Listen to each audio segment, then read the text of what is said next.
जय हिंद दोस्तों।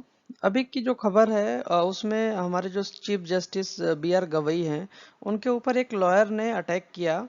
तो इसके बारे में आज हम बात करेंगे कि इस लॉयर ने क्यों अटैक किया और सीजेआई गवई जो हैं, इनके ऊपर क्यों जूता फेंकने का प्रयास किया गया एक सुप्रीम कोर्ट के वकील द्वारा।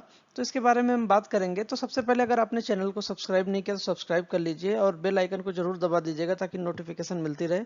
और साथ में ही कमेंट में हमें जरूर बताइएगा कि क्या ऐसे केस इंडिया में होने चाहिए। ठीक है।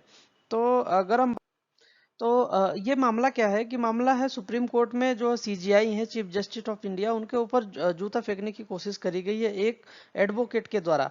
तो बेसिकली इसमें हुआ क्या है कि बी आर गवई जो है हमारे CGI chief justice of India, उनके ऊपर राकेश किशोर नाम के एक वकील ने एक सुनवाई के दौरान जूता फेंकने का प्रयास किया। और इस चीज को लेकर के वो बहुत ज्यादा आक्रोशित और नाराज दिखे। और इसके बारे में अगर हम बात करें कि सिक्योरिटी फोर्सेज जो थी उन्होंने तुरंत ही उनको पकड़ लिया और अ, जूता फेंकने से पहले उनको पकड़ लिया।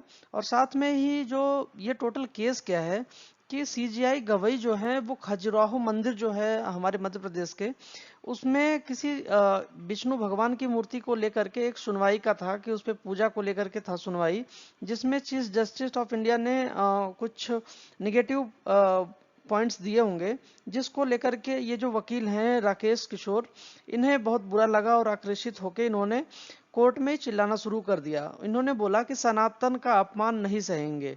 और ये इस चीज को लेकर के ये चिल्लाने लगे और हमारे जो है चीफ जस्टिस ऑफ इंडिया के ऊपर जूता फेंकने का इन्होंने प्रयास किया। तो बेसिकली ये क्या है कि जो इसके ऊपर जो टोटल केस बना, इसके ऊपर चीफ जस्टिस ऑफ इंडिया ने चीफ जस्टिस ऑफ इंडिया का भी स्टेटमेंट आया हुआ है। तो उन्होंने बोला कि बेसिकली ये सारी चीजें तो मुझे अफेक्ट नहीं कर सकती, क्योंकि जो भी प्रोसीडिंग है उसके बारे में हम आगे भी कार्रवाई करते रहेंगे और जो भी अच्छा निर्णय होगा उसके बारे में हम आगे भी देते रहेंगे। तो ऐसी चीजें मुझे इफेक्ट नहीं कर सकती। और इस चीज को लेकर के आपका क्या बेसिकली इसका स्टेटस जो है, जो लॉयर हैं उनको डिटेन कर लिया गया है। और इसको बार कोड में भी इस इंसिडेंट को उठाया जाएगा, जो कि बार कोड वहाँ का होता है सुप्रीम कोर्ट का। तो उसके बारे में ये चीज़ है। और आपको ये वीडियो कैसी लगी इसके बारे में हमें कमेंट में ज़रूर बताइएगा। क्या हमारे चीफ जस्टिस के ऊपर किसी केस में लेकर के इतनी ज़्यादा आक्रोशित और ऐसी चीज़ें करनी सही है? इसके बारे में हमें आप कमेंट में ज़रूर बताइएगा। धन्यवाद।